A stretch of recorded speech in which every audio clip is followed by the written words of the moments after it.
வணக்கம். இன்னைக்கு வித்யா ஹரிஸ் சேனலில் பூவரசன் இலை கொழுக்கட்டை எப்படி செய்கிறதுன்னு பார்க்கலாம். இந்த பூவரசு மரத்தில் உள்ள இலை, பூ, காய், பட்டை ஒன்றும் ஒவ்வொரு விதமான தோல் வியாதிகளை குணப்படுத்தும் அப்படின்னு சொல்லுவாங்க. முதல்ல இந்த கொழுக்கட்டை செய்கிறதுக்கு மாவு தயார் பண்ணிடலாம். கொழுக்கட்டை மாவை நல்லா கொதிக்கிற தண்ணி ஊற்றி தான் செய்யணும். அதுக்கு ஒரு 1/4 லிட்டர் அளவு தண்ணியை பாத்திரத்தில் சூடு பண்ணுறேன். அந்த மாவுக்கு தேவையான 1/2 டீஸ்பூன் அளவு உப்பையும் அந்த தண்ணியிலே சேர்த்துடுறேன். மாவு சீக்கிரம் காயாமல் இருக்கிறதுக்கு 1/2 டீஸ்பூன் அளவு நல்லெண்ணெயும் அந்த தண்ணியில் விட்டுடலாம். நல்லா கொதிக்கட்டும். அடுத்தது ஒரு பவுலில் இன்னைக்கு 1 கப் அளவு கொழுக்கட்டை மாவு எடுத்திருக்கேன்.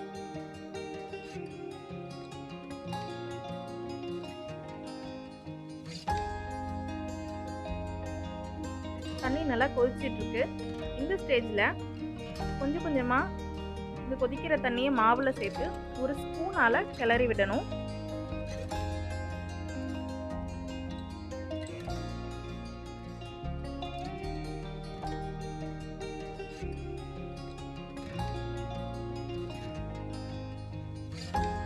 மாவில் சூடு குறைஞ்சோன்னே ஸ்பூனை எடுத்துட்டு கையால் எல்லா மாவையும் நல்லா சேர்த்து ஒரு உருண்டையாக பிசைஞ்சு உருட்டி வச்சிடணும்.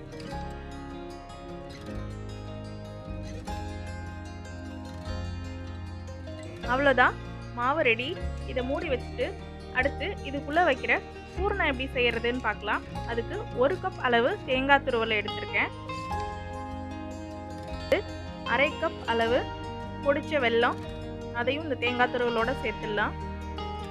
அது கூடவே 1/4 டீஸ்பூன் அளவு ஏலக்காய் தூள் சேர்க்குறேன். இது எல்லாத்தையும் நல்லா கிளறி விட்டோம்னா பூரணம் ரெடி ஆகிடும். பூரணம் ரெடி. அடுத்தது கொழுக்கட்டை எப்படி செய்கிறதுன்னு பார்க்கலாம். இதுதான் பூவரச இலை. இது நல்லா சுத்தமாக வாஷ் பண்ணி எடுத்து வச்சுருக்கேன். 11 இலைகள் எடுத்துருக்கேன் 11 கொழுக்கட்டை செய்கிறதுக்கு.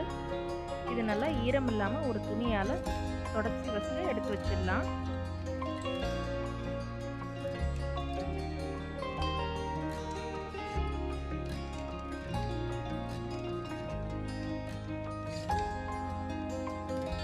அதுக்கப்புறம் இந்த இலையில உள்ள காம்பை இந்த மாதிரி கட் பண்ணி எடுத்துடணும். அது மாதிரியே எல்லா இலைகளிலும் உள்ள காம்பையும் எடுத்துடலாம்.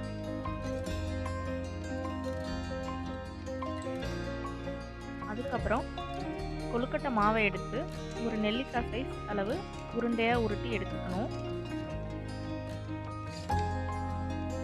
இந்த மாதிரி நல்லா வெடிப்பு இல்லாமல் உருண்டையாக உருட்டி எடுத்துக்கணும்.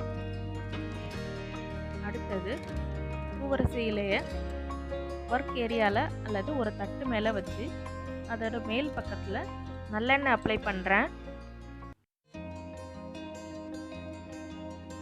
இந்த மாதிரி இலையில் எண்ணெய் தடவின பிறகு நெல்லிக்காய் சைஸ் அளவு உருட்டி வச்சுருக்க அந்த மாவை எடுத்து அந்த இலை மேலே வச்சு விரலாலேயே நல்லா ரவுண்டாக ஸ்ப்ரெட் பண்ணி விடணும்.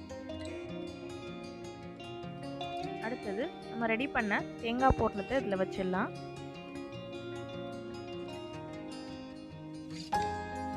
பூரணத்தை நடுவில் வைக்கணும்.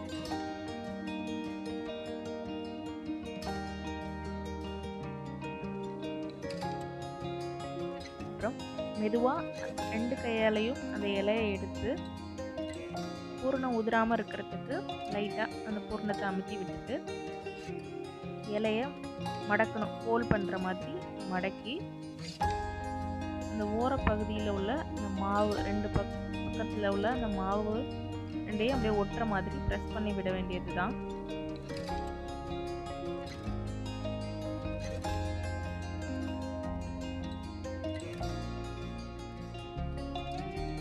பூரணம் இருக்க பக்கத்தை அழுத்தாமல் அந்த ஓரப்பகுதியை மட்டும் அழுத்தணும்.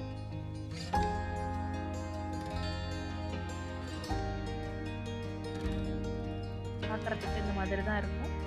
ஒரு தடவை நல்லா செக் பண்ணிக்கோங்க அந்த ஓரப்பகுதி நல்லா ஒட்டி இருக்கான்னு. இதே மாதிரி மீதமுள்ள மாவையும் இலையில வச்சு கொழுக்கட்டையாக செஞ்சு எடுத்து வச்சுருக்கேன். அடுத்தது கொழுக்கட்டை வேக வைக்கிறதுக்கு ஒரு இட்லி பானையில் தண்ணி வச்சு தண்ணி கொதி வந்த பிறகு இந்த இலைகளில் செஞ்சு வச்சுருக்க கொழுக்கட்டையை அந்த இட்லி தட்டு மேலே வரிசையாக அடுக்கி வச்சிடலாம். 10 நிமிஷத்துக்கு இந்த கொழுக்கட்டை நல்லா வேகணும்.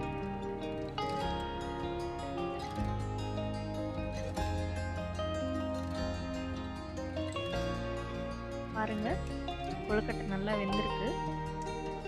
இலையோட கலர் நல்லா சேஞ்ச் ஆயிருக்கு. இப்போ பொறுமையாக ஒரு குரடை வச்சு ஒவ்வொரு கொழுக்கட்டையாக எடுத்து பிளேட்டில் வச்சிடலாம். கொழுக்கட்டை உடையாமல் பொறுமையாக எடுத்து வைக்கணும்.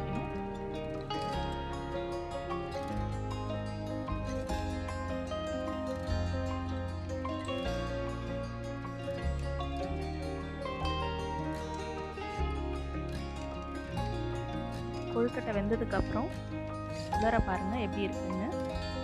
கொழுக்கட்டை செய்ய தெரியாதவங்க கூட இந்த பூவரச இலையை வச்சு ஈஸியாக கொழுக்கட்டை செய்ய கற்றுக்கலாம். டைமும் மிச்சமாகும், சீக்கிரம் செஞ்சிடலாம், உடம்புக்கு நல்லதும் கூட. சுட சுட கொழுக்கட்டையை பரிமாறுங்க. மீண்டும் இன்னொரு வீடியோவில் சந்திக்கலாம்.